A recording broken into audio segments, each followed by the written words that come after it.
Apakah nanti setiap kebersamaan kita pasti menafikan kekecewaan? Oh enggak. Terkadang pasti kita menemukan kekecewaan. Pasti kita akan menemukan sesuatu yang tidak sesuai dengan harapan kita. Namanya juga manusia. Para pengurus juga manusia, jamaah juga para manusia biasa yang tentunya terkadang kita menemukan kekecewaan ketika ada harapan yang kita miliki tidak terwujud. Bukankah kaum Ansor juga pernah kecewa kepada Rasulullah? Kecewa sedikit ketika pada waktu habis perang Rasulullah memberikan ghanimah kepada orang yang baru masuk Islam dari kota Mekah dengan ghanimah yang besar, dan orang Ansor tidak mendapatkan ghanimah pada saat itu. Ketika tampak raut kekecewaan, bagaimana orang Ansor berpikir, bagaimana orang yang baru masuk Islam tetapi justru mendapatkan ghanimah yang besar.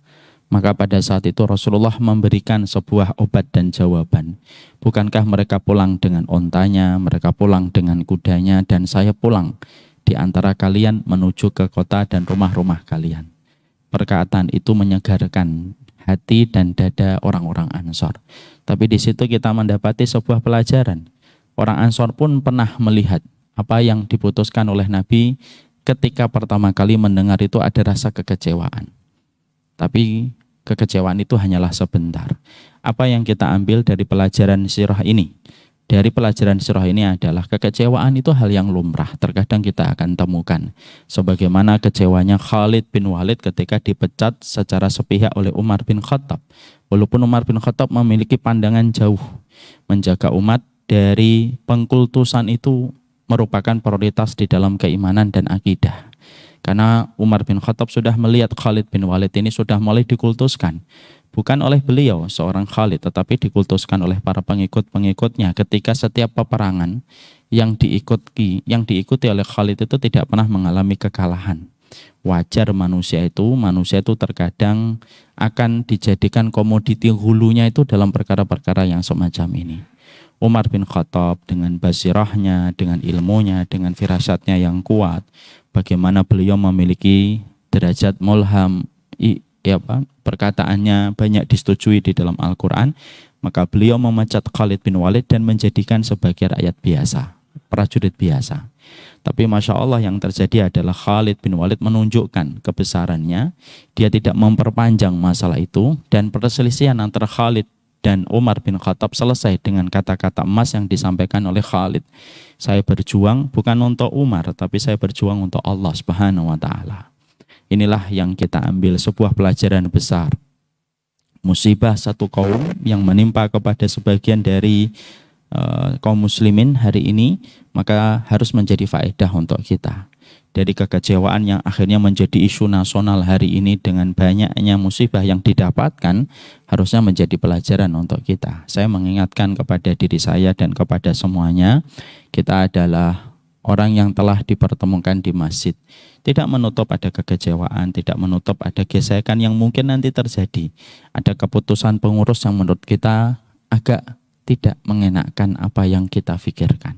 Kalaupun itu terjadi, jangan pernah perselisihan itu menjadi syamatatul a'da. Syamatatul a'da itu menjadi bahan ketawaan, menjadi bahan lelucon orang-orang yang mereka benci kepada kebenaran. Itulah yang kita harus paham, karena Rasulullah selalu berlindung dari perkara ini. Nabi berlindung dari ujian yang berat sekali. Nabi berlindung dari takdir-takdir yang sulit. Nabi juga berlindung dari ujian-ujian yang sukar, dan Nabi berlindung pula dari cemooh orang-orang yang benci kepada kebenaran. Semoga Allah memberikan kepada kita kecintaan yang tulus, kecintaan yang murni kepada Allah. Bahkan ketika kita terikat dengan masjid, ikatan kita adalah karena Allah. Jadi kalau kita mentaati pengurus yang mengatur apapun, maka itu pun juga karena Allah Subhanahu wa Ta'ala. Ini saya sampaikan karena menjadi sebuah pelajaran, bukan bahwasanya Masjid Baitur Rahman sedang terjadi apa-apa, enggak. Alhamdulillah baik-baik aja.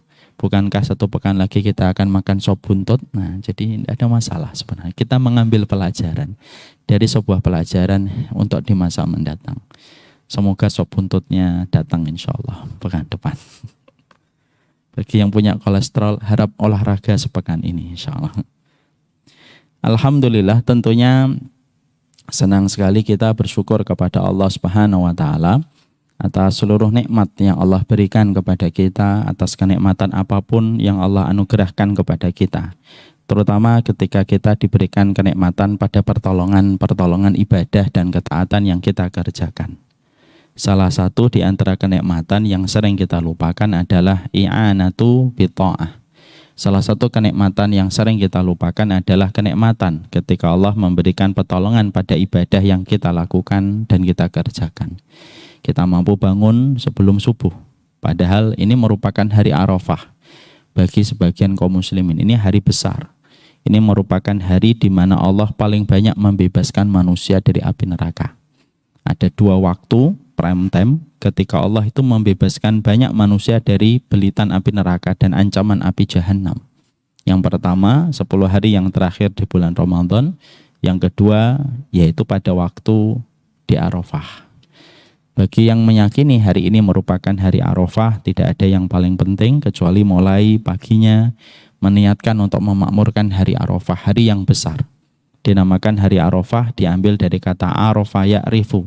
Karena ditarik ribuan tahun yang lalu, Nabi Ibrahim tahu bahwasanya mimpi yang beliau jumpai di dalam tidurnya betul-betul mimpi yang datang dari Allah. Setelah beliau termenung pada hari yang ke-8 yang disebut dengan hari Tarwiyah. Hari Tarwiyah itu sebagian ahli bahasa mengatakan air yang banyak. Tapi sebagian ahli bahasa itu mengatakan hari Tarwiyah itu hari Nabi Ibrahim merenung. Karena pertama kali beliau bermimpi menyembelih Nabi Ismail, perintahnya itu terjadi pada hari 7 Dzulhijjah, malam ke-8 Dzulhijjah. Dan pada tanggal 8 beliau bingung apakah ini mimpi datang dari syaitan ataukah mimpi datang dari Allah. Pada tanggal 8 Dzulhijjah malam beliau bermimpi kembali. Akhirnya pada tanggal 9 dinamakan hari Arafah. Arafah itu dari kata Arafah. Dia akhirnya tahu bahwasanya perintah itu memang betul-betul ikhlas, memang betul-betul datang dari Allah Subhanahu wa taala. Tentunya kita memperbanyak sedekah, kita memperbanyak ketaatan, kita memperbanyak tilawah, dan terutama menjelang ba'da asar sampai terbitnya, sampai tenggelamnya matahari merupakan puncak prime time-nya perayaan ketaatan kita ketika di bulan Dzulhijjah bagi yang merayakan hari ini sebagai tanggal 9. Dan ini juga sebagai sebagian kaum muslimin ini merupakan haji akbar karena wukufnya terjadi pada hari Jumat karena besarnya kemuliaan itu. Kita tentunya bersyukur bahwasanya pada kesempatan hari ini Allah mempertemukan kita, Allah membangunkan kita, Allah menyegerakan langkah kaki kita sampai datang ke masjid, melaksanakan sholat syuruk dan niat memakmurkan hari ini dengan hari ketaatan. Tidak ada yang kita patut bersyukur kecuali kepada Allah. Al-i'anatu bitta'ah, pertolongan pada ketaatan itu merupakan bagian dari rezeki yang besar yang Allah tidak berikan kepada setiap orang. Orang musyrik tidak mendapatkan ma'unah, tidak mendapatkan pertolongan pada ketaatan. Orang kafir tidak mendapatkan ma'unah bifitta'ah, tidak mendapatkan pertolongan pada ketaatan. Orang munafik pun, mereka pun tidak mendapatkan pertolongan pada ketaatan. Makanya orang munafik itu tidak dibangunkan pada waktu sebelum subuh dan tidak bisa merasakan sejuknya dan damainya udara di waktu subuh. Dan alhamdulillah, salah satu hal yang kita syukuri adalah kita dibangunkan sebelum subuh, kita berjalan menuju masjid, kita mampu menghirup dan mengisi paru-paru kita dengan udara yang paling bersih selama 24 jam. Dan udara yang paling bersih karena belum bercampur dengan aroma kemunafikan, kata Hasan Al-Basri, adalah udara yang didapatkan dan dihirup manusia dari sebelum subuh sampai terbitnya matahari. Kalau sudah terbit matahari, udara sudah bercampur dengan udaranya orang munafik, dengan udara kaum yang dimurkai oleh Allah. Nah, inilah yang menjadikan kita bersyukur atas seluruh ketaatan kita, karena ketaatan yang kita lakukan, ibadah yang kita kerjakan, bukan semata-mata karena hebatnya kita, bukan semata-mata karena kuatnya kita di dalam ketakwaan, tapi sesungguhnya semua ketaatan dan ibadah itu merupakan bagian dari hebatnya kita, dari hebatnya Allah ketika menolong hamba yang beriman. Kepada Allah kita bersyukur dan kepada Allah kita menggantungkan segala urusan kehidupan kita. Kita akan meneruskan kajian kita. Kita tentunya paham bahwasanya doa memiliki kekuatan yang sangat besar pada kehidupan manusia. Doa itu mempengaruhi bagaimana kita di hadapan Allah. Urusan kita pun di akhirat pun dipengaruhi dengan doa. Apa yang kita peroleh, apa yang kita dapatkan pada kehidupan di dunia pun tidak lepas dari doa yang dipanjatkan oleh hamba yang beriman. Makanya tidak salah ketika Rasulullah menempatkan ad-du'a'u mukhul ibadah. Doa itu merupakan intinya ibadah adalah doa. Tidaklah orang yang berdoa kecuali dia mengakui Allah itu zat yang maha berkehendak dan mampu melaksanakan apapun yang Allah tetapkan. Tidaklah orang yang berdoa kecuali mengakui kelemahan dirinya dan kerapuhan dirinya ketika seseorang itu sudah berdoa dan meminta kepada Allah. Makanya tidak ada yang sia-sia di dalam kita berdoa. Sebagaimana kita menjumpai Rasulullah bersabda di dalam satu riwayat Tirmidzi, "Ma min muslimin yad'ullaha laisa fiha ma'samin wala qati'atu rahimin illa a'tahu iyah."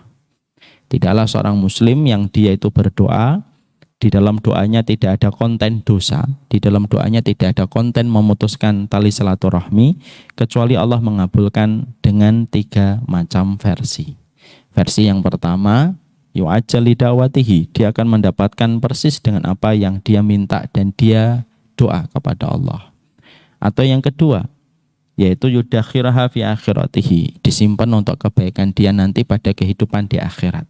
Mungkin dia tidak mendapatkan instan sesuai dengan apa yang dia minta di dunia, tapi Allah berikan kepadanya kebaikan-kebaikan doanya itu menjadi pahala-pahala yang mendekatkan dia dengan rahmat pada waktu di pengadilan Allah. Makanya ada satu riwayat, ada seseorang ketika di dalam persidangan Allah, tiba-tiba dia mendapatkan bongkahan-bongkahan pahala yang begitu besar, memberatkan mizan kebaikan dia.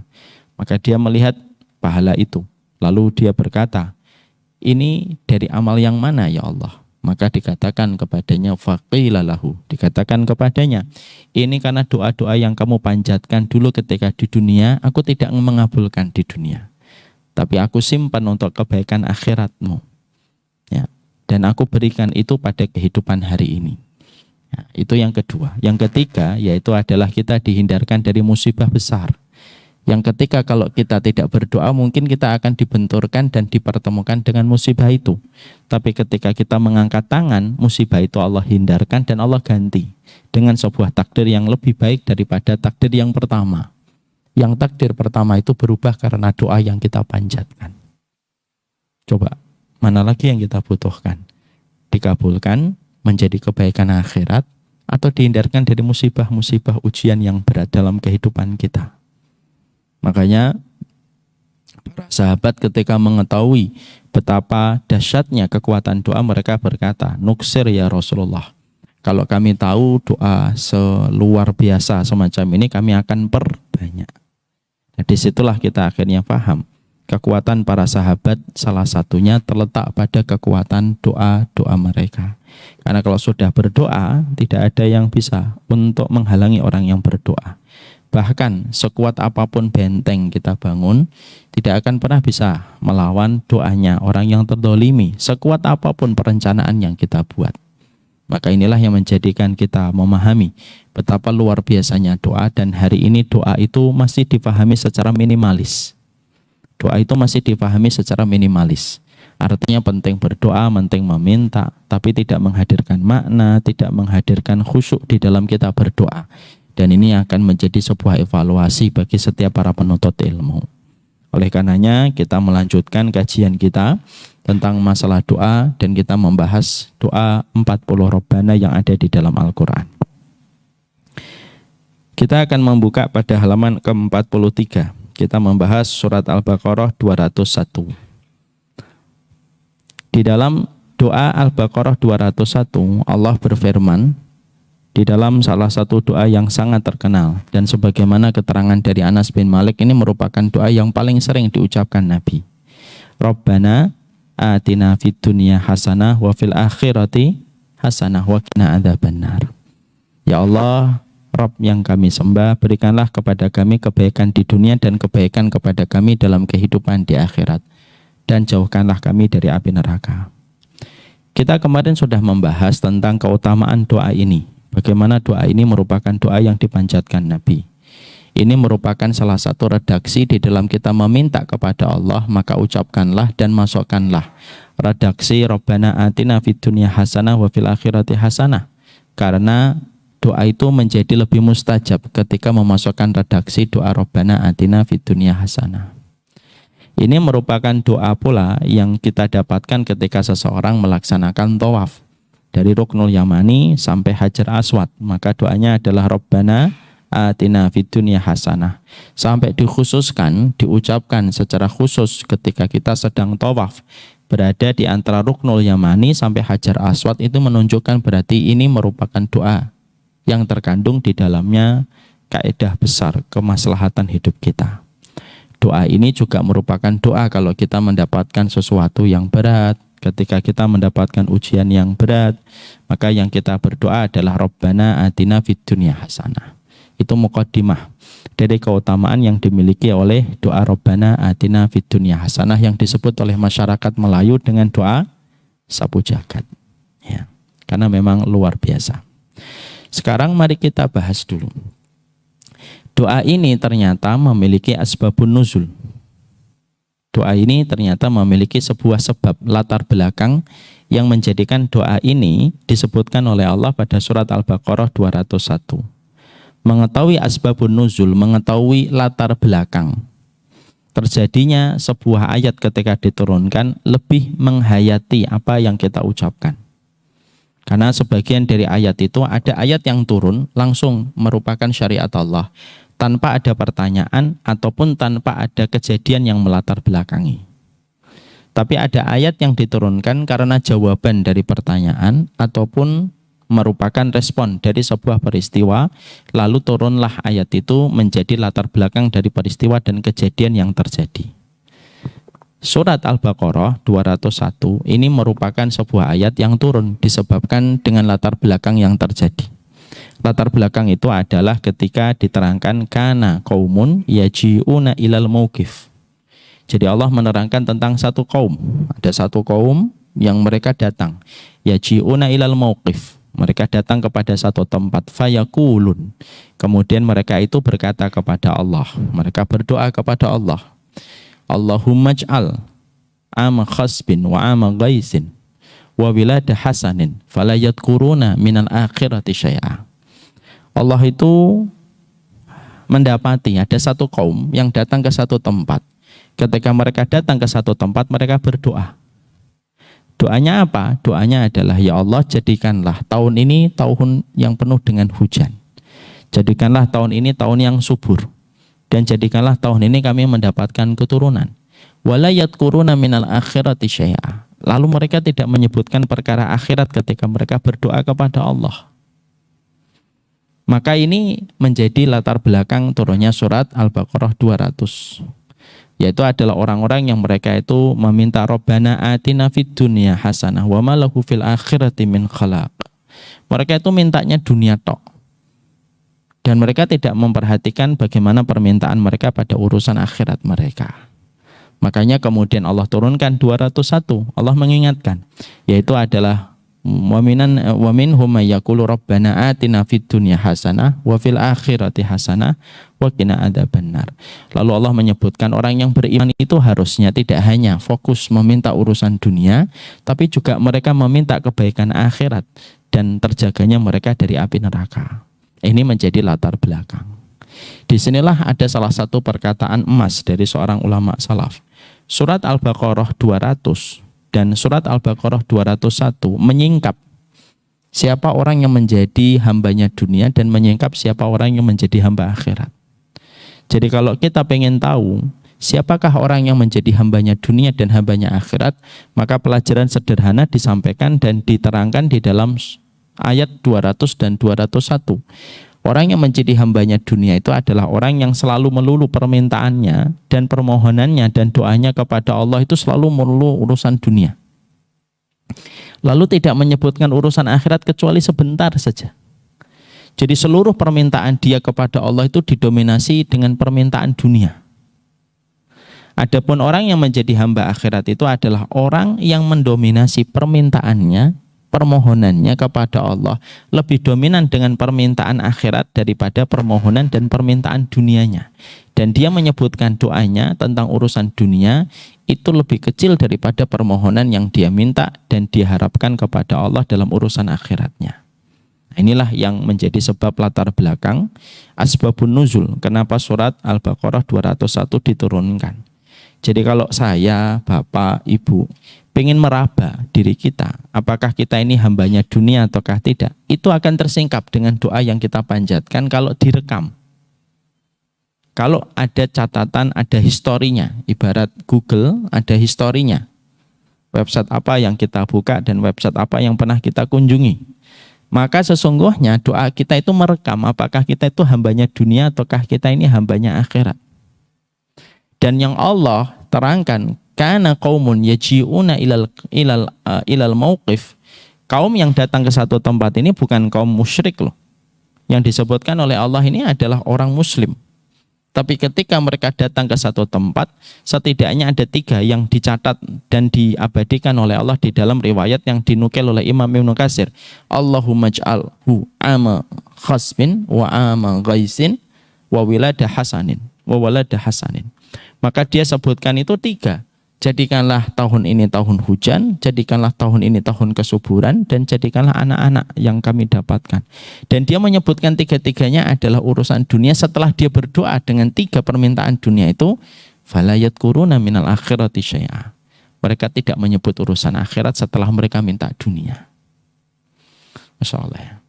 Bahkan berdoa pun, ketika kita ternyata doa ini salah menempatkan konten di dalam kita berdoa dan proposal yang kita ucapkan di dalam doa itu bisa membuktikan dan menyingkap siapa kita di hadapan Allah.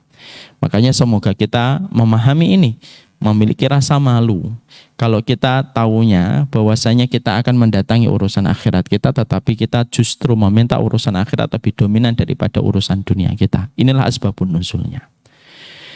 Sebelum kita membahas, saya ingin membahas di sini, yaitu adalah gimana kehidupan akhirat. Dan sebelum kita membahas tentang bagaimana sifat orang itu disebut dengan abdud dinar, wa abdud darahim, wa abdul khamisah. Ya. Sebelum kita nanti membahas tentang karakteristik orang itu disebut dengan abdud dinar itu gimana, hambanya dunia, hambanya dinar itu kayak apa. Sebelum kita membahas tentang perkara itu, kita ingin membahas dulu tentang masalah dunia dan rezeki dulu. Supaya kemudian kita tidak dalam posisi kebingungan untuk membedakan antara dunia dengan rezeki dulu. Nanti pada pembahasan berikutnya, kita lebih membahas dan lebih menukik pada pembahasan kapan seseorang itu disebut sebagai hambanya dunia dan kapan seseorang itu disebut sebagai hamba akhirat. Karena ini penting supaya kita bisa mendiagnosa diri kita. Dengan mendiagnosa akan lahir banyak evaluasi pada kehidupan kita. Orang jarang evaluasi dan muhasabah itu biasanya karena jarang mendiagnosa dirinya. Sering mendiagnosa orang, mengevaluasi orang, tetapi kurang mendiagnosa dirinya dan mengevaluasi dirinya. Sekarang mari kita bahas dulu. Di sini disebutkan bagaimana Allah mencela orang yang meminta dunia. Sekarang mari kita tempatkan secara keilmuan. Apa sih bedanya antara dunia dengan rezeki? Karena banyak di antara persepsi kita ini sering menyamakan antara dunia dan rezeki itu kedudukannya sama. Terlebih lagi ketika kita hidup pada zaman fitnah, dengan konsekuensi pada zaman fitnah kuatnya dominasi materialistik. Sampai akhirnya kita ini persepsinya dunia itu rezeki, rezeki itu dunia. Padahal itu 2 kata yang berbeda. 2 kata yang berbeda antara dunia dan rezeki itu 2 kata yang berbeda dan bertolak belakang. Yang mana kita harus paham ketika kita menjadi mukmin, kita diperintahkan untuk mencari dunia ataukah kita mencari rezeki. Dan itu akan kita pahami ketika kita mengetahui bagaimana ilmunya dan bagaimana penjelasan dan penjabaran. Sebagian ahli tafsir, ketika para ahli tafsir itu menerangkan surat At-Tolak ayat yang ke-11, nanti dibuka di dalam tafsirnya. Maka sebagian ahli tafsir itu menempatkan ada perbedaan nyata antara dunia dengan rezeki. Ya, karena ternyata dunia itu sifatnya umum dia dan cenderung lebih negatif. Beda dengan kata rezeki, karena rezeki itu disebutkan banyak ayat, itu konotasinya konotasi yang positif. Allah menyebutkan kata rezeki. Ya, contohnya di dalam surat Al-Anfal ayat yang keempat, ya. Wa maghfiratu wa rizqun karim. Allah menyebutkan kata rizqun karim. Allah tidak menyebutkan kata dunia.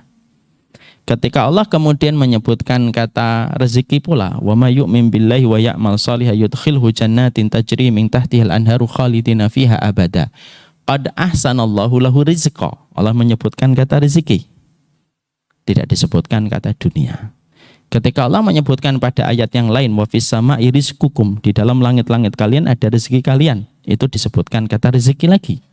Di dalam surat At-Tolak juga Allah menyebutkan wa yarzuqhu min haitsu la yahtasib.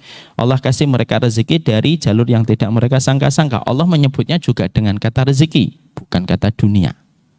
Sekarang mari kita pahami dulu. Oh, berarti kata rezeki dan kata dunia itu sesuatu yang berbeda. Sekarang mari kita bahas dulu, Pak, secara pandangan bahasa. Kenapa tempat kita dinamakan oleh Allah dengan kata dunia? Ini kan penting untuk kita paham, supaya nanti kita mulai mengenal perbedaan antara dunia dan rezeki dulu. Supaya kalau kita fokus dan kita tidak tercela, jangan meminta dunia. Kalau kita akhirnya tahu bahwasannya dunia itu lebih bermakna pada konotasi yang negatif. Tapi yang kita minta rezeki, kalau kita sudah tahu nanti perbedaannya itu apa saja. Supaya kita bisa membedakan ini dunia atau ini rezeki. Kalau dunia, bagaimana sikap kita? Kalau ini rezeki, bagaimana respon dan sikap kita? Itu akan sangat mempengaruhi kalau kita sudah mengetahui perbedaan di antara keduanya. Sekarang kita bedah dulu. Saya ambilkan pembedahan ini dari apa yang dijelaskan oleh Syekh Shalih Al-Munajjid di dalam kitabnya Silsilatu A'malil Qulub. Beliau menjelaskan kata dunia itu setidaknya ada 3 makna yang mendekati arti dunia. Kenapa panggung kita dinamakan dunia? Kita harus paham, Pak, ya. Semua bahasa Arab itu rata-rata memiliki makna dalam kata yang ditetapkan. Itulah yang dinamakan dengan bahasa Arab. Makanya Masya Allah ya, belajar bahasa Arab itu semakin lama ya semakin bodoh. Karena semakin kita banyak tidak tahu. Ustadz Abid, imam kita, beliau fakultasnya bahasa Arab. Semakin lama belajar semakin ngerti atau semakin tidak ngerti, Ustaz? Semakin tidak ngerti. Kalau bapak-bapak kan memang dari dulu tidak mengerti. Karena memang bahasa Arab itu luar biasa, Pak. Dalam betul. Ya, dalam betul. Saya ambilkan contoh-contoh ringkas dan sederhana betapa dalamnya bahasa Arab itu. Contoh, kenapa perjalanan itu disebut di dalam bahasa Arab itu dengan kata safarun?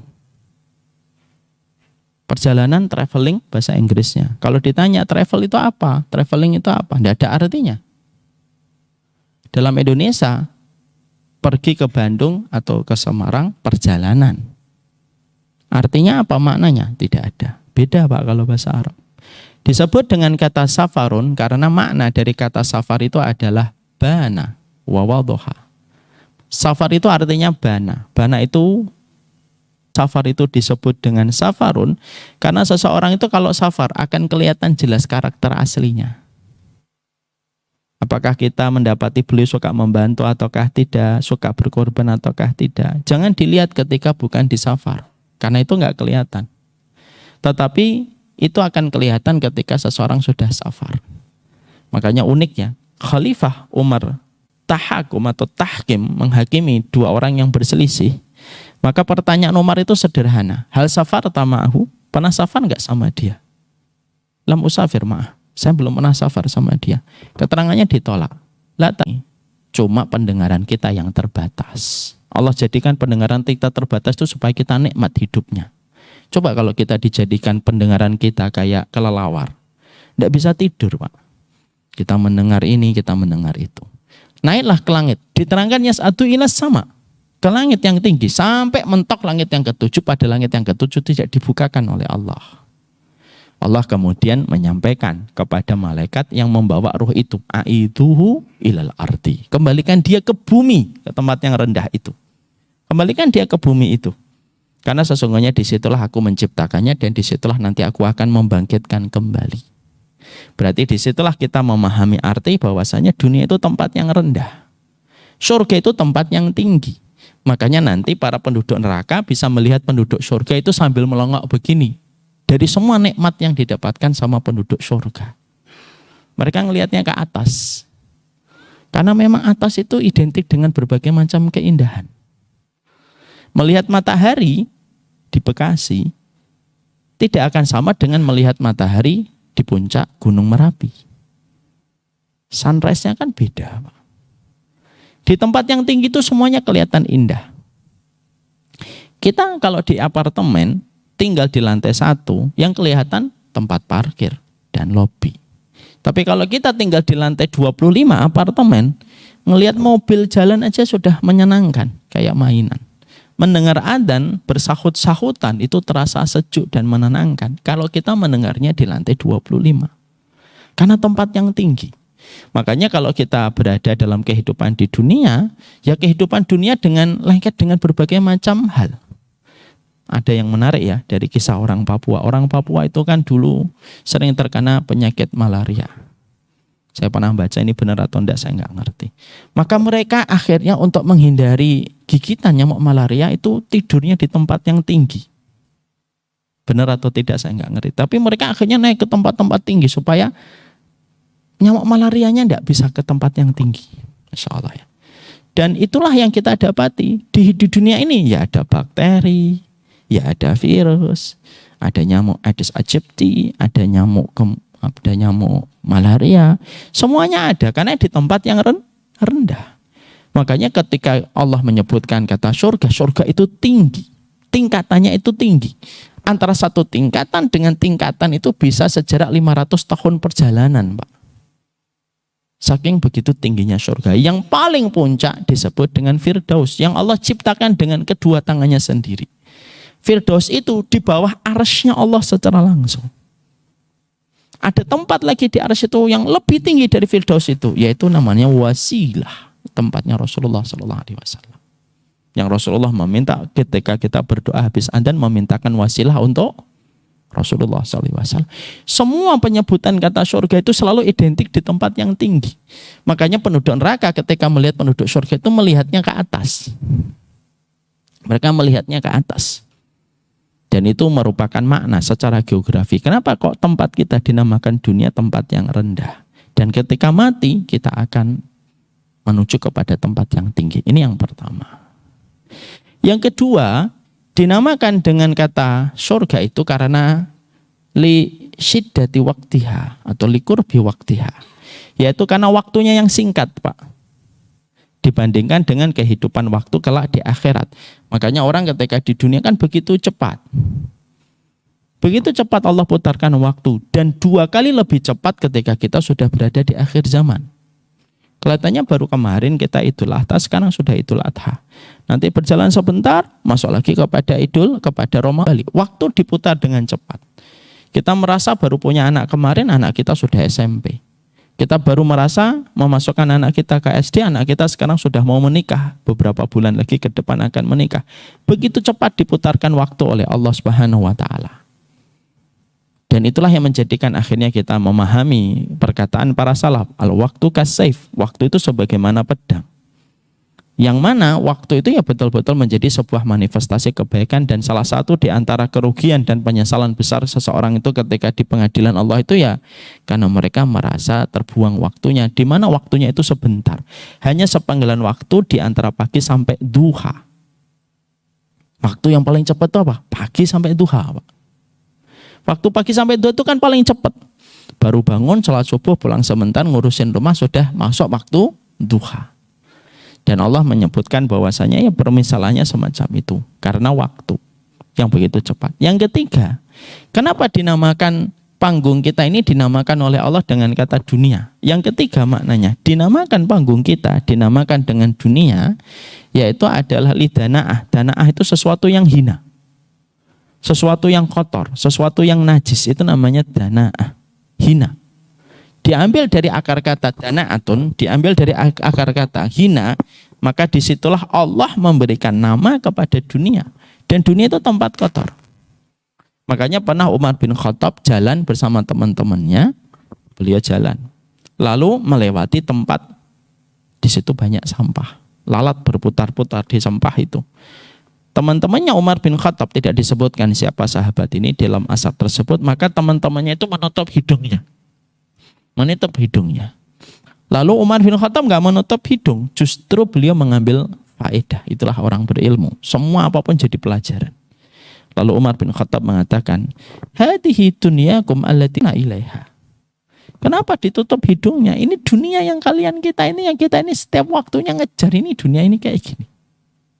Saya dulu Pak membaca riwayat ini, kenapa dunia diambil dari akar kata danaatun, hina, kotor, najis.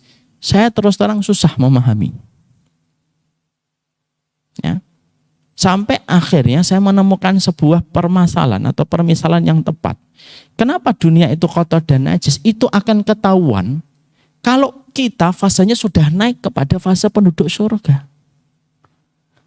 Kalau kita masih di dunia, ya nggak kelihatan kotornya di mana, najisnya di mana. Wong bersih kok, indah, hijau. Karena dunia disifati dengan kata hijau kan, sesuatu yang menyenangkan pandangan. Kok diambil dari kata danaatun? Maka para ulama ternyata ada sebuah keterangan bi'itibari mayakun. Karena kamu akan mengerti tentang dunia kotornya dan najis itu bi'itibar mayakun, dengan iktibar yang akan terjadi di masa mendatang kalau kamu sudah menjadi penduduk surga. Baru kamu tahu kalau surga itu, kalau dunia itu ternyata kotor, najis, bau, dibandingkan dengan surga yang nanti kita didapatkan. Kalau kita sudah mendapatkan surga, baru ketahuan. Insya Allah. Jadi kata-kata iktibari mayakun itu kena di situ. Saya mengambil contohnya itu gini. Oh sama kayak kita main-main Pak. Kalau kita dulu waktu kecil, orang tua kita ngomong begini, main aja, kelereng, layangan dikejar. Apa sih pentingnya layangan? Kan kita tidak paham omongan orang tua. Bapak sih tidak ngerti layangan. Makanya sampai orang tuh rela, anak-anak kita ini dulu ngejar layangan tuh sampai kita ngelewatin sawahnya orang yang mau panen, kita labrak semuanya. Selokan kita datangin, air kita tabrak, hujan nggak kita pedulikan, bahkan mobil kadang-kadang juga kita nggak perhatikan, hanya untuk mendapatkan layangan. Bapak kita sering kan dulu ketika kita main gundu kelereng dari pagi sampai sore nggak pulang-pulang, bapak kemudian ngomong, kamu itu main kelereng aja, apa sih pentingnya kelereng itu? Kita ngerasa, wah bapak sih nggak ngerti dunia kita. Tapi sekarang coba, kenapa bapak kita bisa ngomong gitu? Karena grade-nya sudah naik Pak. Sama dengan kita hari ini ketika sudah jadi bapak-bapak. Akhirnya apa? Ngelihat permainan kita dulu di waktu kecil, akhirnya itu baru kita ngerasa, oh cuma gitu-gitu aja. Ya enggak? Kita ngelihat kelereng, ya Allah ya Rob. Kelereng ini yang membuat kulit saya hitam, eksotik ini ya kelereng ini. Layangan, motor-motoran. Itu akhirnya kita menjadi tidak penting lagi dan kita menganggap remeh itu. Karena sekarang yang penting itu apa bagi kita Pak?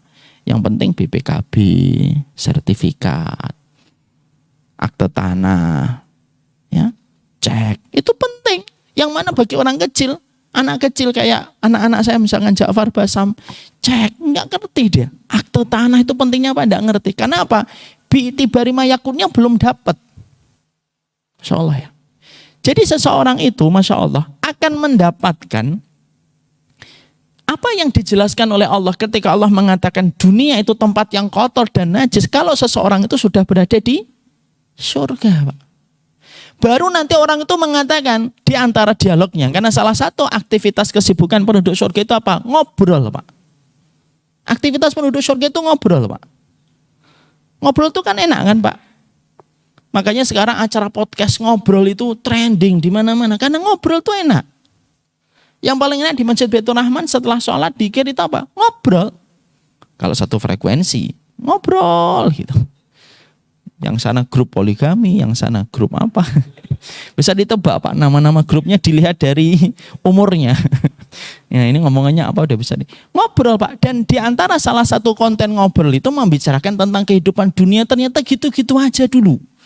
Ya Allah, gara-gara ini kita dulu begini, kita begini, ngobrol itu. Dan salah satu obrolan itu tentang urusan dunia itu. Karena memang kotor dan najis, karena Masya Allah surga itu. Bapak tahu cuacanya surga itu tidak mengenal siang dan malam. Kalau kita mengambil dari kitabnya Imam Ibnu Qayyim, nggak ada malam Pak. Waktunya di surga itu waktu sebagaimana waktu matahari terbit Pak. Habis subuh ketika matahari menyingsing sedikit demi sedikit, itulah waktu di surga itu. Tidak ada kata malam. Terus suasananya itu teduh. Tidak terlalu dingin, tidak terlalu panas sepanjang waktu. Baunya, jangan ditanya, baunya dengan bau-bau minyak yang diterangkan oleh Rasulullah SAW. Dan itu akhirnya orang akan membandingkan. Kapan membandingkannya? Kalau mereka sudah di surga. Baru ketika grade-nya naik, baru kata danaatun yang Allah sematkan pada kata dunia baru kita peroleh Pak. Masya Allah. Lihat ada orang kok pencapaian dunianya bagus. Luar biasa, rumahnya gede Pak. Apa ucapan yang kita harus sampaikan kalau kita mendapati ada teman kita luar biasa dalam pencapaian dunianya? Rasulullah mengucapkan sebuah doa yang menjadi obat. Innal aisha aishul akhirah. Sesungguhnya kehidupan kita itu kehidupan nanti di akhirat. Jadi kalau bapak ngelihat temannya tiba-tiba bawa mobil yang harganya 30 miliar. Ya, maka kita mengatakan innal aisha aishul akhirah. Kita ngelihat ada rumah gedong Pak. 2 hektar dibangun. Ketemu anaknya seminggu sekali. Karena gede. Maka yang kita katakan innal aisha aishul akhirah. Kehidupan kita itu kehidupan di akhirat. Masya Allah ya. Itu obat mujarab yang diajarkan Nabi. Maka Nabi mengatakan idza ra'aita ma yu'jibuka minat dunia. Kalau kamu ngelihat sesuatu yang membuat engkau kagum pada urusan dunia yang dicapai oleh temanmu atau siapapun itu, kok dia mencapai urusan dunia sebanyak itu, maka katakanlah kepada dirimu innal aisha aishul akhirah. Kehidupan kami adalah kehidupan akhirat. Maka itu yang menjadi sebuah perhatian untuk kita. Itulah kenapa dinamakan dengan kata dunia. Jadi ada 3 makna.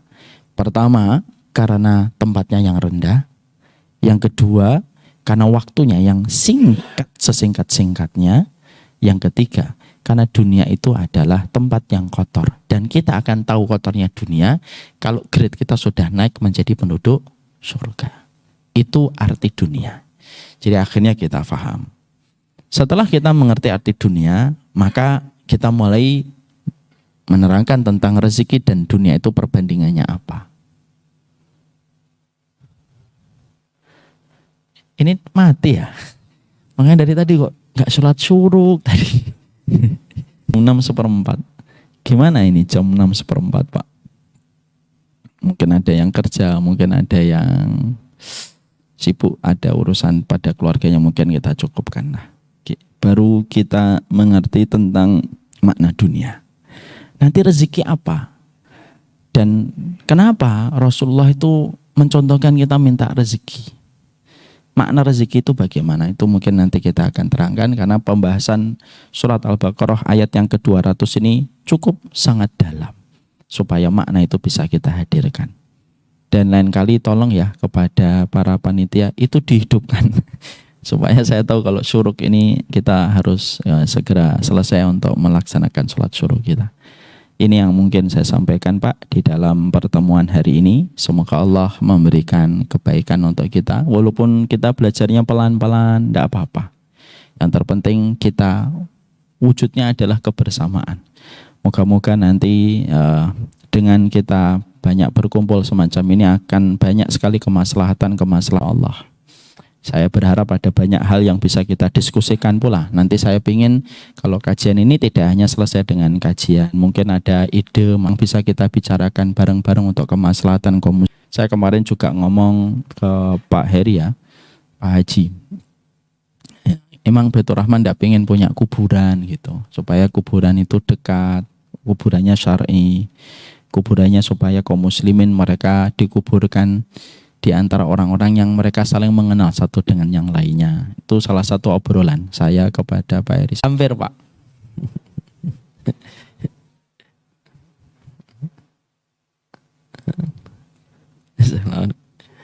Yang berikutnya.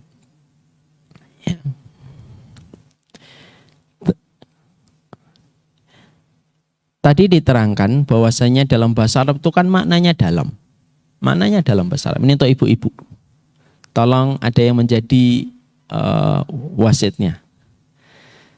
Dan di antara makna bahasa Arab itu adalah memiliki makna setiap kata. Terangkan makna safar itu maknanya apa sih? Kok dinamakan safar ketika menyebutkan kata perjalanan?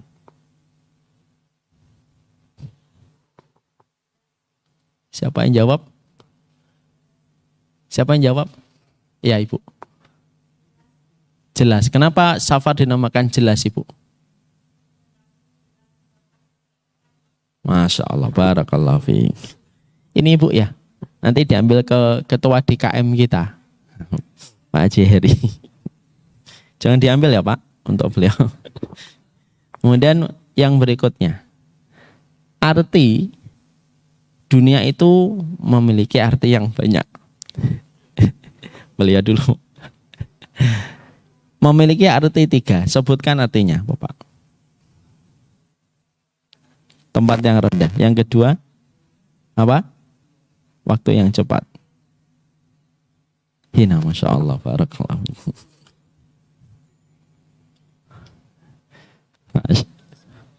Ya, kapan kita tenis Pak?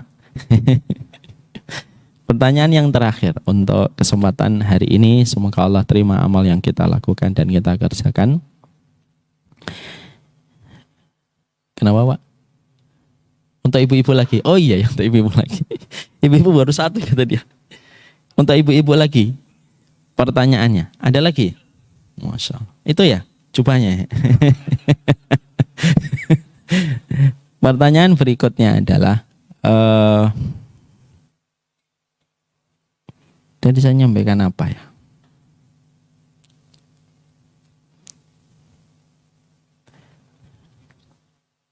Ya. Untuk ibu-ibu, pertanyaannya adalah,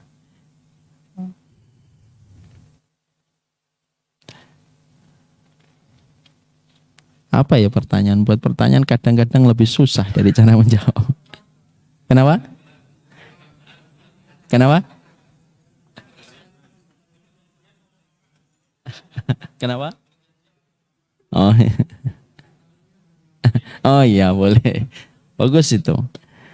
Kenapa tanggal 8 Dzulhijjah itu dinamakan hari Tarwiyah dan kenapa pada tanggal 9 dinamakan hari Arafah? Siapa dulu yang jawab? Ya. Ya. Yang di bawah? Oh, yang di belakang. Ya, silakan Ibu. Tanggal 8. Kenapa dinamakan merenung, Ibu?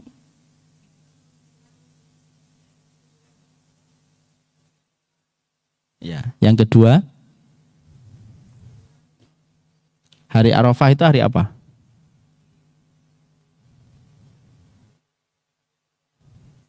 Hari apa? Eksekusi. Ibu jawabannya menyeramkan. Siapa yang dieksekusi? Arafah itu hari mengetahui. Akhirnya Nabi Ibrahim mengetahui bahwasanya mimpinya datang dari Allah. Eksekusinya pada hari yang ke-10 disebut dengan nahar. Ya itu. Barakallahu fiik. Ini hadiahnya Bu. Nanti ngambil ke Pak Jerry. Kemudian yang terakhir yang sederhana. Ini bonus. Tadi bapak-bapak sudah 3 kan ya? Ya. Sekarang untuk ibu-ibu lagi yang ketiga. Salah satu kegiatan favorit penduduk surga itu apa? Ya. Di atas nggak ada. Siapa? Ya, Habib. Apa? Berbincang-bincang ngobrol. Masya Allah. Barakallahu fiikum. Ini Bu hadiahnya. Barakallahu fiikum. Ini yang kita pelajari pada kesempatan hari ini. Semoga Allah. Iya, Pak Sugeng.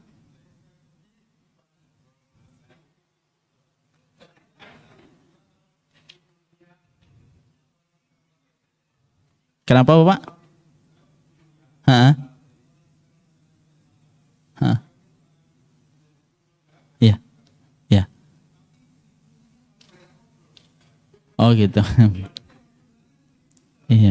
Iya Pak. Yang kita harus pikirkan itu pakai kias aula Pak. Kias aula itu gini, di dunia aja banyak ngobrol apalagi di akhirat gitu. Kalau kita nanti beda Pak kesibukannya. di yang lainnya. Nah, saya nggak usah nyebutkan yang lainnya. Jadi ada sebuah joke Pak, ada sebuah bercanda. Udah pernah saya sampaikan di sini guys, dari Syekh Uraifi atau Syekh Arifi. Beliau pernah ditanya di siaran langsung Pak, di siaran mubasyir, siaran live. Kalau di luar itu kan tanya jawabnya langsung. Syekh, saya ini punya seorang suami, solih, taat. Dan saya berprasangka beliau ini min ahlil jannah, beliau ini penduduk surga. Kemudian syekhnya mengatakan amin, amin insyaallah. Pertanyaannya apa Bu? Ma huwa soal? As-soal yakul, soalnya itu begini Syekh. Kalau nanti suami saya masuk surga, dan saya juga termasuk penduduk surga, boleh nggak nanti ketika suami saya di rumah saya kunci? Kan di surga ada rumahnya kan? Ada. Saya kunci Syekh. Terus ditanya sama syekhnya, kenapa ibu? Supaya suami saya tidak perlu ketemu bidadari. Lalu kemudian syekhnya ketawa, sampai betul-betul ketawanya kelihatan gigi geraham beliau. Lalu kemudian beliau berkata, bercanda, sudah ibu, di dunia sudah dijajah, di akhirat jangan dijajah lagi. Nah itu bercanda. Itu bercanda yang based on true story. Nah itu memang betul-betul terjadi. Barakallahu fikum. Kalau Pak Ujang kan free ya Pak Ujang.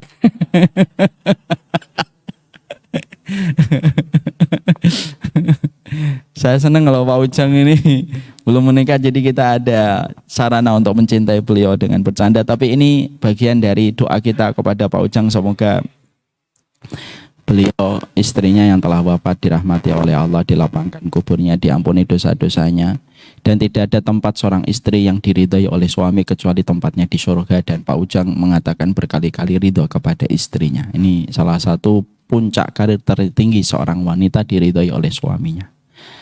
Barakallahu fikum. Ini dapat saya sampaikan. Udah jam 7:04, masih bolehkah kita sholat syuruk? Masih. Karena kita mendahulukan taklimnya kita. Barakallahu fikum. Assalamualaikum warahmatullahi wabarakatuh.